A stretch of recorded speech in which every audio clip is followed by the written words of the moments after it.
Bon, des petites nouvelles de tout le monde, puisque du coup, il y a encore eu des départs. Donc comme ça, je vous dis un petit peu qui reste ici. Alors déjà, les deux grands coqs là-bas, donc le Brahma ici et le Rhode Island qui est en train de partir, qui était en train de partir là-bas. Je ne sais pas si on va le revoir. Il est planqué derrière la cabane là-bas. Donc les deux, bon, ils sont toujours en dormance entre guillemets. Hein, ils ont un très très beau plumage bien marqué d'adultes, hein, avec des lancettes, les belles couleurs de coq et tout. En tout cas, ça commence à venir. Voilà, le Rhode Island, il est là-bas. Il marche bien. Lui, il tient pas la queue très haute. Mais sinon, dans leur tête, c'est toujours des bébés. Ils se rapprochent un petit peu des poules. Ils les inspectent, on va dire. Mais ils essaient pas vraiment de cocher. Ils essaient pas de parader. Le Rhode Island, je l'ai vu une seule fois parader devant la poule azur et essayer de la cocher de temps en temps. Mais il est très, très maladroit, entre guillemets. Mais il est aussi très galant. C'est-à-dire qu'il n'ose pas. Il se met derrière elle. Il fait comme s'il allait la cocher, mais au dernier moment, en fait, il n'ose pas, il part faire autre chose, ou alors il reste à côté d'elle, mais il n'ose pas lui monter dessus. Donc il est très très très calme. Il y a une seule fois où je l'ai vu vraiment essayer de cocher, et bon, il s'est loupé, hein, mais j'ai filmé.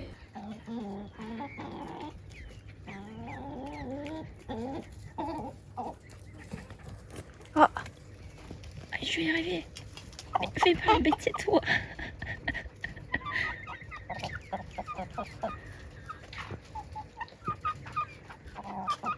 Allez, encore.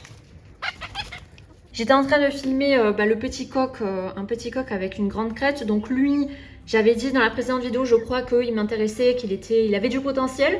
En fait, parce qu'il a une grande crête, parce qu'il commence à parader et tout. Mais il est passé à la casserole aujourd'hui parce qu'il s'est mis à vraiment chanter beaucoup, à chanter tôt le matin. Et après, chanter dans la matinée et tout. Et c'est surtout qu'il commençait un petit peu à exciter tous les autres coqs. Ce matin, il a chanté, il était là. C'était à 8h je crois, donc j'avais pas encore ouvert aux poules, j'allais tout juste leur ouvrir après. Donc il s'est mis à chanter, il a chanté plusieurs fois, donc il a chanté 4-5 fois je dirais. Et ça a apparemment excité un petit peu les deux grands coqs du coup, qui étaient dans le poulailler parce qu'il y en a un qui a essayé de chanter. Donc il a fait hey. Voilà, hein, les grands gaillards là de 4 mois, plus de 4 mois, ils n'arrivent pas à chanter, ils n'ont toujours pas chanté. Donc il y en a juste un qui a fait 2 essais ce matin dans le poulailler. Parce qu'il a été justement un petit peu stimulé par l'autre qui chantait. Donc du coup, celui qui faisait que chanter, je l'ai passé à la casserole parce que là, c'était pas possible qu'il se mette à inciter tout le monde à chanter. Pareil, il y a l'un des petits marans, enfin des petits marans, c'est parce qu'ils sont jeunes mais ils sont gros. Hein. Là, il commence à peser. Là, il doit peser peut-être 1,5 kg, 1,6 kg, donc ça commence à monter là. Il a chanté une fois suite à du coup le petit coq avec la grande crête qui avait chanté. Donc il commençait à exciter tout le monde. Donc c'était pas possible. Mais en tout cas, quand je l'ai donc vidé, ses testicules étaient assez moyennes, étaient de taille moyenne. Donc elles n'étaient pas toutes petites. Ça correspond à mes observations. Je pense qu'il était précoce. Assez précoce parce qu'il paradait. Il paradait déjà. Donc apparemment, le chant, peu importe la taille des testicules, en fait, ils vont chanter suivant la personnalité. C'est vraiment la personnalité qui va définir le début du chant, la période de début du chant. Par contre, tout ce qui est les autres comportements de maturité, donc tout ce qui est parade, appeler les poules pour manger et tout, ça j'ai l'impression que c'est lié à la taille des testicules, et la taille des testicules est ce qui va définir si le coq est fertile et peut cocher ou pas. Donc ça c'est une variable en fait qui est très intéressante pour moi, parce que mon objectif c'est d'avoir des coqs qui commencent à chanter à peu près au moment où ils commencent à cocher. Comme ça, la période de chant est courte. C'est que pendant le moment où je vais récupérer les œufs fécondés, tout simplement. Que là, le petit coq là, du coup, que j'ai abattu, en fait, vu qu'il avait 10 semaines, on estime qu'un coq peut commencer à cocher avec succès, donc être fertile à environ 18 semaines. Et donc, vu que le petit là, il avait 10 semaines, il restait encore 2 mois où potentiellement il allait chanter tout le temps. Mais il allait chanter tous les jours, hein, parce que là, il se mettait à chanter tous les jours. Donc, il allait chanter tous les matins pendant 2 mois sans la moindre possibilité de cocher des poules parce que trop jeune. Alors que le Brahma que vous voyez là-bas, lui, il a donc 17 semaines, hein, 17 semaines, donc un peu plus de 4 mois, et il n'a jamais chanté. Alors que chez les petits, là, la semaine dernière, c'était, je crois, du coup, je me suis séparée d'un des coqs Brahma, chez les petits. À 9 semaines et demie, il commençait à chanter assez fort et plusieurs fois par jour, tous les jours. Hein. À 9 semaines et demie. Alors que lui, là-bas, il a 17 semaines, donc il a 2 mois de plus. Il a 2 mois de plus, 2 mois chez une volaille, chez une poule, c'est énorme hein, en termes de croissance. 2 mois, c'est énorme. Il a toujours pas chanté, le grand là-bas. Toujours pas. Donc vous voyez la différence. Moi, je m'étais dit, donc les petits coqs Brahma, je m'étais dit, bon, tranquille, ils vont se mettre à chanter que dans plusieurs semaines. Donc c'est ceux où je vais devoir m'en séparer que plus tard. Vous voyez. Et non, j'ai été surprise, petit coq Brahma, pourtant au niveau visuel, il n'était pas en avance, il n'était pas très gros, pas très emplumé, pas précoce. Et d'ailleurs, donc lui, je l'ai passé à casserole. Hein, et quand j'ai vidé, encore une fois, les testicules étaient toutes petites, vraiment quasiment microscopiques, quasiment invisibles. Hein, alors qu'il chantait bien. Vous voyez, donc le chant n'est pas lié à la maturité, à la capacité à féconder. Parce que vous voyez, donc le petit coq avec la grande crête, lui, il avait des testicules donc, de taille moyenne. Donc, il se rapprochait quand même de la maturité. On va dire qu'il était à mi-chemin, je dirais, en termes de grosseur. Et il s'était mis à chanter à peu près à ce moment-là. Donc, il avait déjà des testicules qui avaient bien grossi avant qu'il se mette à chanter. Et à contrario, le petit Brahma, elles étaient presque microscopiques et pourtant, il chantait bien, il chantait régulièrement, il chantait fort. Hein. Voilà. Donc, le chant n'est pas lié à la capacité de féconder. Tout simplement, regardez le Brahma là. Donc pour moi, voilà, pour moi j'élimine systématiquement les coqs qui chantent trop tôt parce que je sais qu'ils ne seront pas fertiles, ils ne seront pas matures avant plusieurs mois et donc ça veut dire que pendant plusieurs mois ils vont chanter, chanter, chanter, chanter et donc gêner le voisinage. Vous voyez que lui par exemple, ce Brahma là, il n'est pas du tout dérangeant, il fait aucun bruit en fait, il fait aucun bruit. Et où là les petits ils courent là, il chante jamais. Du coup, il est adorable envers les poules. Des fois, il va les regarder un peu. Hein. On sent que ça commence un peu à le titiller, mais très légèrement. Donc, il est très sympa. Des fois, la sablepout, il va la voir. Hein. Mais en fait, du coup, il l'enjambe parce qu'il se met au-dessus d'elle, puisqu'elle est toute petite. Elle est vraiment rikiki. Donc, en fait, il ne pourra jamais monter sur la sablepout parce qu'elle est trop petite. Donc, elle tient entre ses jambes. Donc, juste, il s'assoit, il s'accroupit à moitié au-dessus d'elle. Mais en général, il va la voir, il est intrigué et il s'en va, il fait rien. Parce que la sablepout, vu qu'elle est petite, même quand elle est debout, lui, il a l'impression que c'est une poule qui s'accroupit pour lui. Hein. Donc du coup, ça le coince un peu à le titiller, mais il fait rien du tout. Hein. Juste, il se tient au-dessus d'elle, il écrase pas ou quoi. Des fois, il lui tient un petit peu le cou, mais il fait rien du tout. Donc je le surveille bien. Hein. Mais c'est un gros bébé, là, il est pas prêt encore. Hein. Voilà, le Rhode Island, c'est un peu pareil. Donc le Rhode Island, il est très galant hein, parce que du coup, à un moment donné, je l'ai vu, donc il est très proche de la poule azur, c'est sa dulcinée, hein, les deux ils s'aiment beaucoup, la poule azur va beaucoup le voir, et en fait à un moment donné elle prenait un bain de poussière, donc ils se sont creusés un trou vers l'abreuvoir là, donc à côté elle était par terre, donc allongée en train de gratter. Dès qu'il l'a vue allongée de loin, il est venu en courant pour se mettre à côté d'elle et la regarder. Elle faisait son bain de poussière, elle s'en fichait de lui, et donc il a vu qu'elle était couchée par terre, donc lui ça lui fait un signal, quand une poule s'accroupit, qu'elle est au niveau du sol, en général, c'est quand elle est prête à être cochée, elle se met en position. Donc lui, ça lui fait quelque chose, son instinct s'active quand il la voit faire ça. Donc il essayait de se positionner derrière elle, et puis il hésitait, il faisait un mouvement comme s'il allait se positionner pour se mettre au-dessus d'elle, essayer d'accrocher tout ça. Il le fait pas, il hésite en fait, il est très hésitant. Donc bon, pour un coq fertile où on veut avoir des poussins, c'est pas très positif parce que du coup il galère, il va mettre du temps avant de réussir à cocher. Mais au niveau du caractère, au niveau de, on va dire oula, c'est un pigeon qui vient de passer. Au niveau des poules, de leur, on va dire, de leur confort, du coup c'est génial parce que vraiment lui, il respecte les poules, il respecte le consentement des poules, hein, parce qu'il faut vraiment qu'elles viennent devant lui, qu'elles s'accroupissent et qu'elles restent bien accroupies un moment. Pour là il se dit c'est bon, je peux y aller là, c'est bon, je peux la cocher. Voilà, donc ça c'est vraiment chouette pour les poules. Après du coup je sais pas. Je pense que là, il n'a pas trop les hormones qui montent. Quand les hormones vont monter, il va peut-être devenir insupportable. Il va même sûrement devenir insupportable parce que tous les coqs deviennent insupportables hein, quand ils ont les hormones qui montent et ils deviennent très chiants envers les poules. Mais pour l'instant, voilà, ça le travaille un petit peu, mais il est très galant, donc c'est bien. Voilà. J'aimerais bien quand même que tu essayes de cocher. Des fois, ce serait pas mal de voir si tu peux nous faire des poussins. Mais sinon, voilà, c'est bien. Donc voilà pour l'évolution. Après je voulais dire un autre truc mais j'ai oublié. Bon je sais plus. Mais en tout cas voilà. Il me plaît bien. Et oui du coup alors je trouve qu'il a une croissance du coup qui est très lente puisque sa croissance, sa maturité est équivalente à celle du Brahma. Du coup en termes de... Ils évoluent en même temps en fait les deux. Hein, et le Brahma c'est l'une des races qui mature le plus lentement. Donc qui est fertile le plus tard. Au bout de 7 mois, on va dire, alors que quasiment toutes les autres races, à peu près 5 mois, les coqs ils sont déjà prêts à fertiliser des œufs. Hein. Ça commence. Les Brahmas, en général, c'est à partir de 7 mois que ça commence. Voilà. Donc, et là, le Rhode Island, il est en train de maturer lentement comme le Brahma. Et je rappelle que c'est un petit poussin que j'ai aidé à sortir de l'œuf. Donc, sans mon aide, il n'existerait pas là. Donc, peut-être que ça sous-entend une certaine fragilité un petit peu. En tout cas, une croissance lente. Depuis que je l'ai aidé à sortir de l'œuf, j'ai trouvé qu'il était très très lent à grandir. Il a fait ses plumes très lentement. Il était vraiment lent. Alors que la Rhode Island, c'est pas une race lourde qui a une croissance lente. C'est une race rustique, un peu classique, comme toutes les races, on va dire moyennes. C'est pas une race lourde ni une race trop légère, mais c'est moyen, on va dire. Donc du coup, ouais, il y a une croissance très lente. Moi, ça m'arrange parce que ça veut dire qu'il a pas du tout chanté de tout l'été et que là, l'été touche à sa fin et que quand il va commencer à chanter là, à la fin de l'été, ça ne posera pas de problème. Voilà. Donc je les adore, mes deux coqs là, mes deux grands coqs, ils sont très très très très très sympas. Voilà, et ah oui, et d'ailleurs, je vais me séparer de la Favrole là, vous voyez ici, parce que elle fait que gueuler. En fait, elle fait que gueuler. C'est très frustrant parce que c'est quand j'amène à manger. Donc des trucs intéressants, donc des verres de farine là, ou des larves de mouches soldats, des œufs que j'ai fait cuire, des petites compotées, des légumes, peu importe, des trucs vraiment qui leur plaît, des pâtes, du fromage, des trucs trop bien quoi pour eux. Ben, j'amène la gamelle et elle gueule. Donc au début je me disais bon, elle fait vraiment, elle hurle, hein, c'est dérangeant. Hein. Mais au début, je me suis dit, bon, elle est toute excitée parce que j'amène des trucs bons, c'est pas grave, une fois qu'elle va manger, elle va se taire. Mais en fait, je sais pas pourquoi elle fait ça. Elle vient voir le truc, elle en mange un bout, puis après, elle part en courant et elle gueule, elle gueule, elle gueule. Pourtant, elle se fait pas chasser.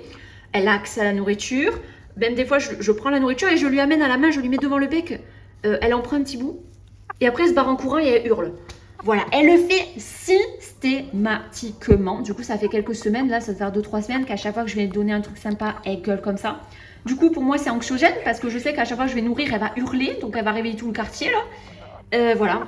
Et du coup, des fois, quand je dois donner un truc le matin tôt, ben, j'attends que je le donne qu'aux petits parce que je leur ouvre avant les grands. Et donc, je donne qu'aux petits parce que je sais que si je donne aux grands, l'autre, elle va se mettre à gueuler. Du coup, c'est pas possible parce que les autres, ils sont tous super calmes envers la nourriture, hein, donc les grands là-bas.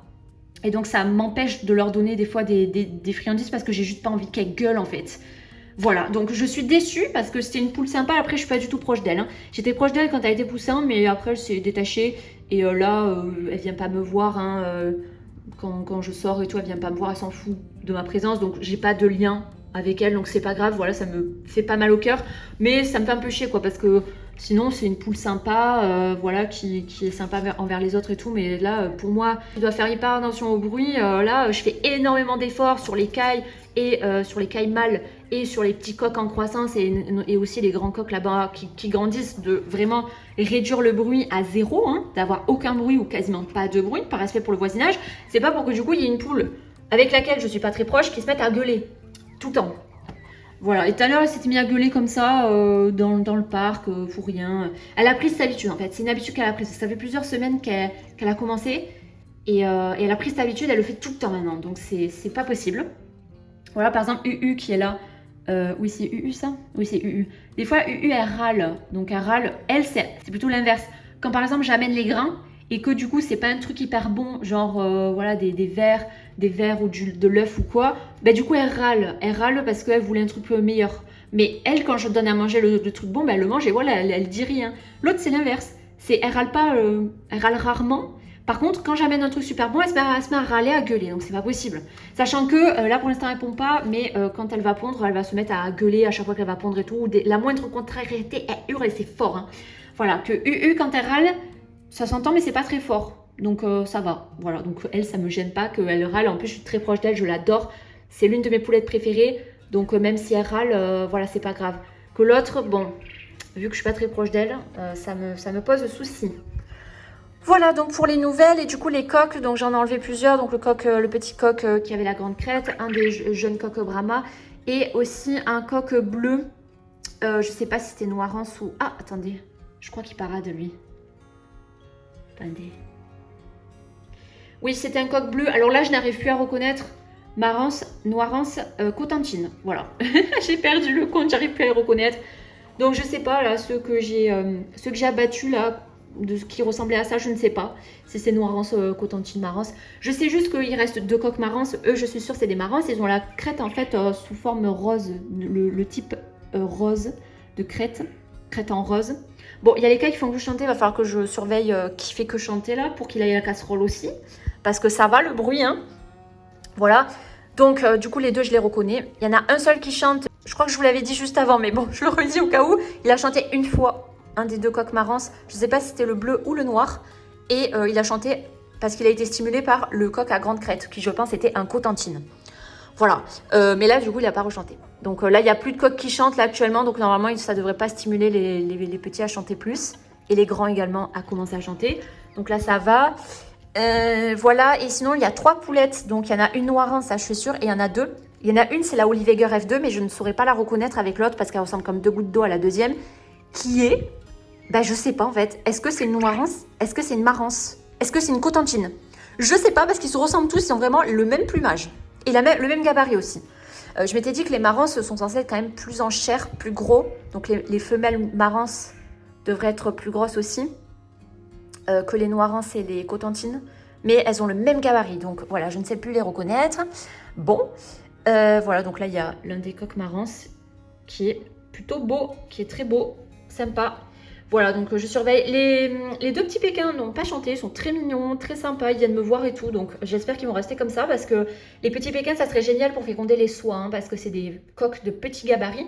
Pour la sablepout aussi, ils vont pas leur faire mal. Donc moi, j'aimerais beaucoup avoir un coq reproducteur pékin. Mais les pékins, ils ont tendance à gueuler assez jeunes et des fois, ils ont un chant qui est très aigu, strident, désagréable. Donc tant qu'ils chantent pas, moi, ça me va très bien. Quand ils vont chanter, on va voir si je pourrais les garder à cause du chant.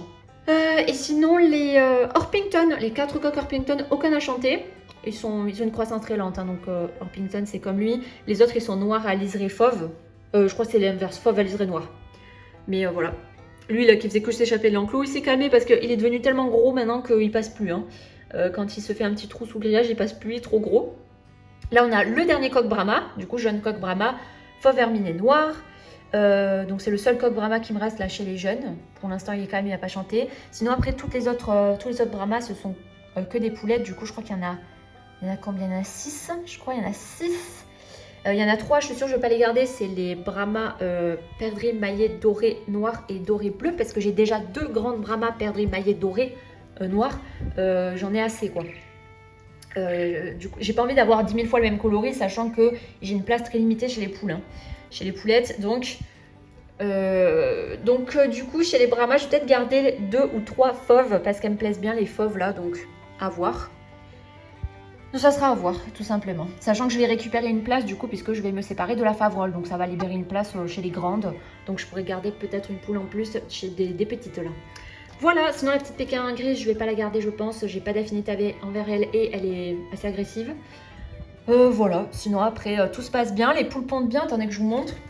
Là il y a les œufs récents, vous voyez 14, donc les dates de récolte, 13, 14, 14, 15, 15, 16, 17. Donc vous voyez que vu que j'ai obtenu 2 œufs le même jour de soie, il y a 2 soies qui pondent, donc c'est la noire et la fauve.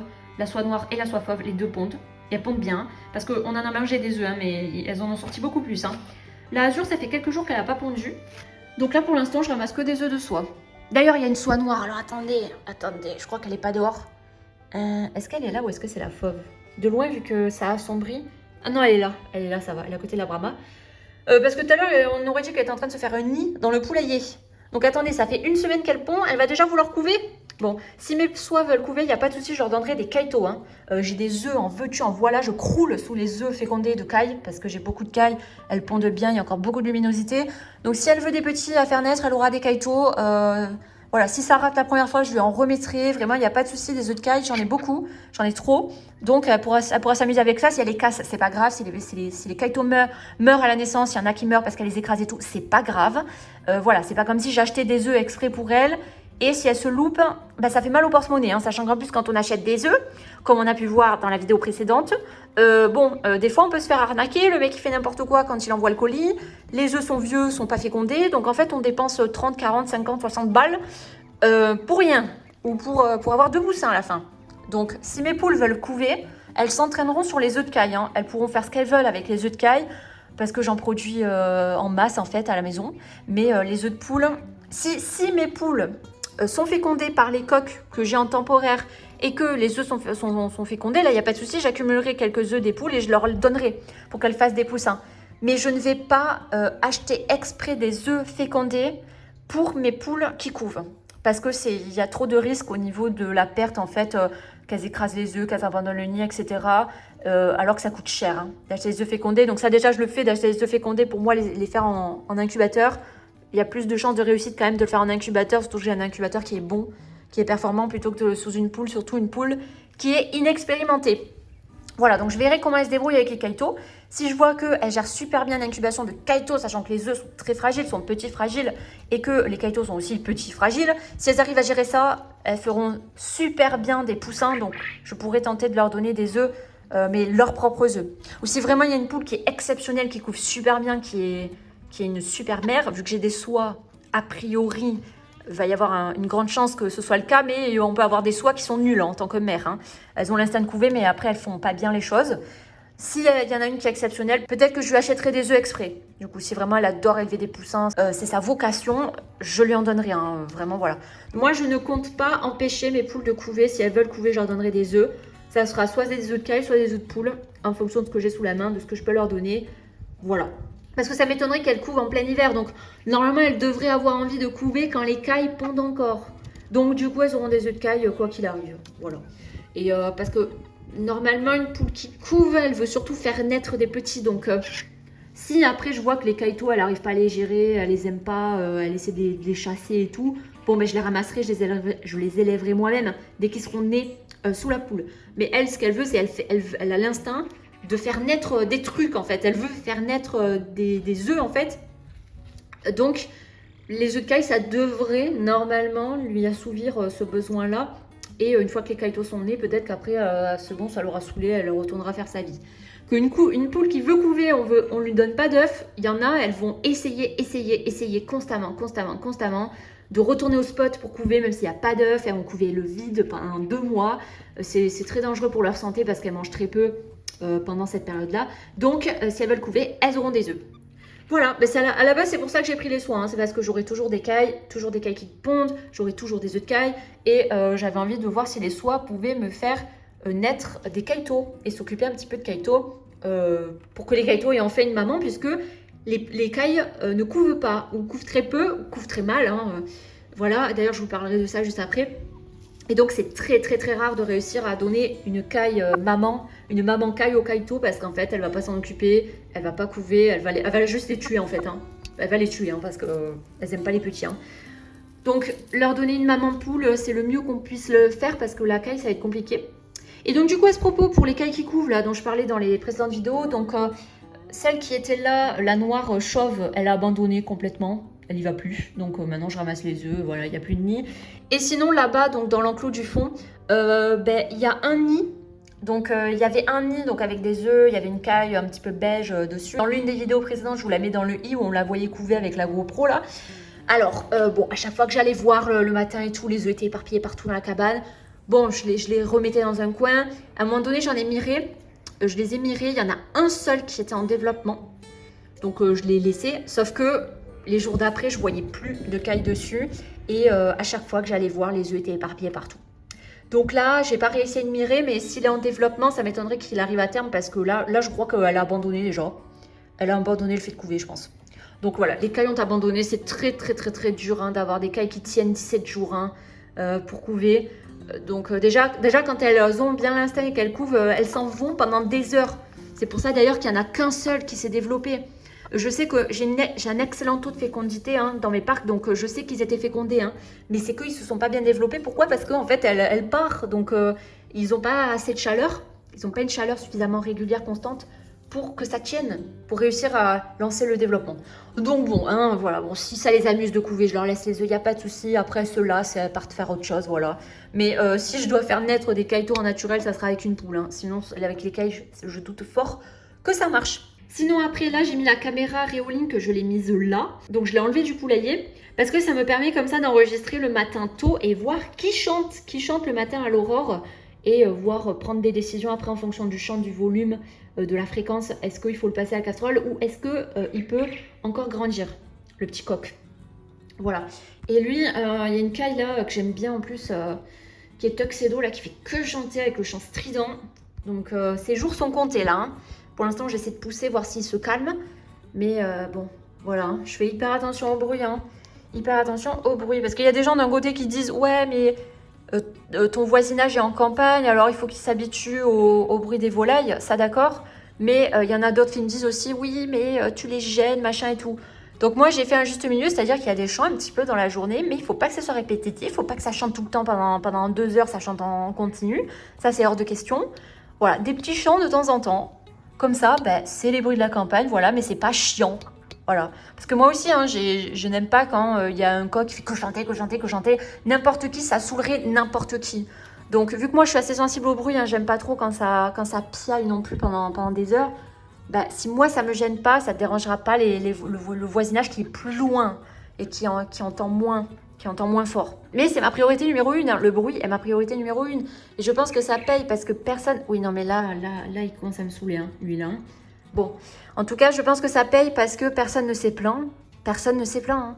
La fois où je vous avais dit que ça cancane sur nous, alors ça cancane sur nous, mais ça vient pas nous parler. Ça vient pas nous parler, ça vient pas nous en parler, nous le dire en face. Donc c'est que apparemment ça les gêne pas trop parce que sinon ils viendraient se plaindre, hein. Ils viendraient se plaindre.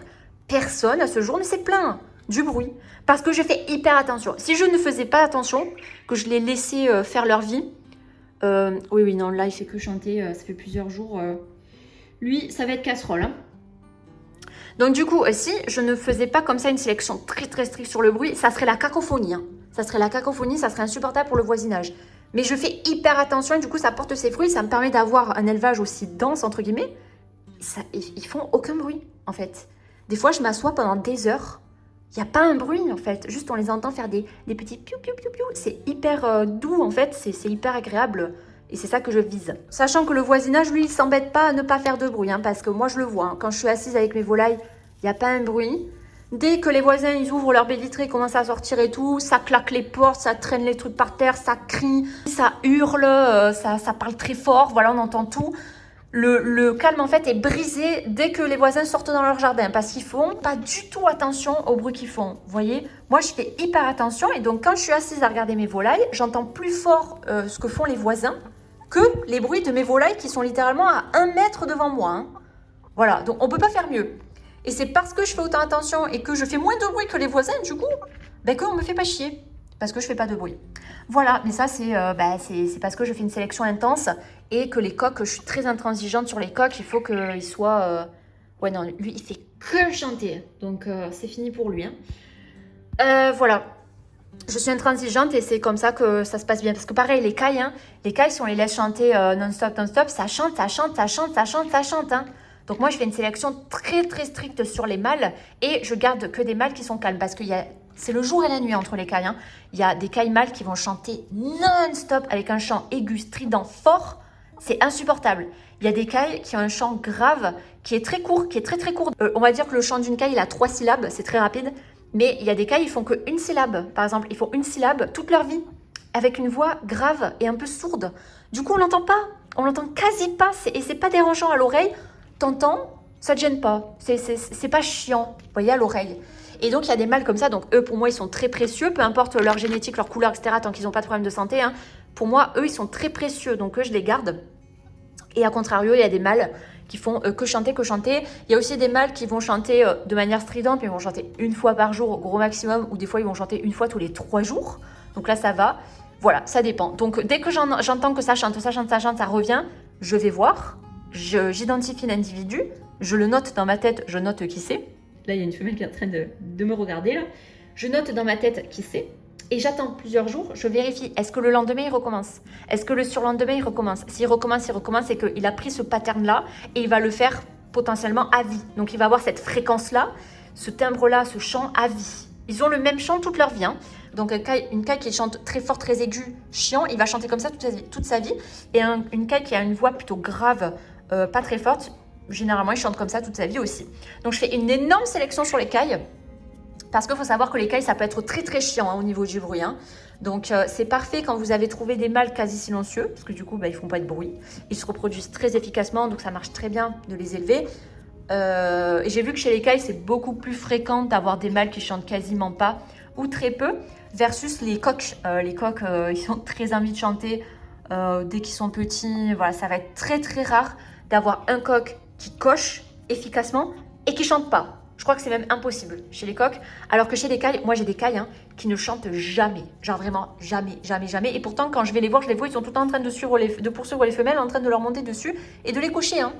Donc notamment, il y a un mâle qui me plaît beaucoup dans le parc là-bas qui est Chocolat. C'est un de mes tout premiers mâles. Il est issu de ma toute première génération. Donc il va avoir 1 an cet hiver. Et il ne chante pas du tout. Pas du tout. Par contre, il se reproduit et il coche. Pourquoi? Parce que dans la descendance, j'ai obtenu beaucoup de petits qui sont roux. Et lui, il est roux. Il a le gène roux, en fait. Sauf que le gène roux est lié au mâle. C'est-à-dire c'est majoritairement le mâle qui transmet le gène roux. C'est-à-dire que si le mâle n'a pas le gène roux, vous n'aurez aucun petit qui va être roux visuellement. Donc, sachant que j'ai sorti beaucoup de petits roux visuellement, c'est-à-dire que c'est lui qui s'est reproduit.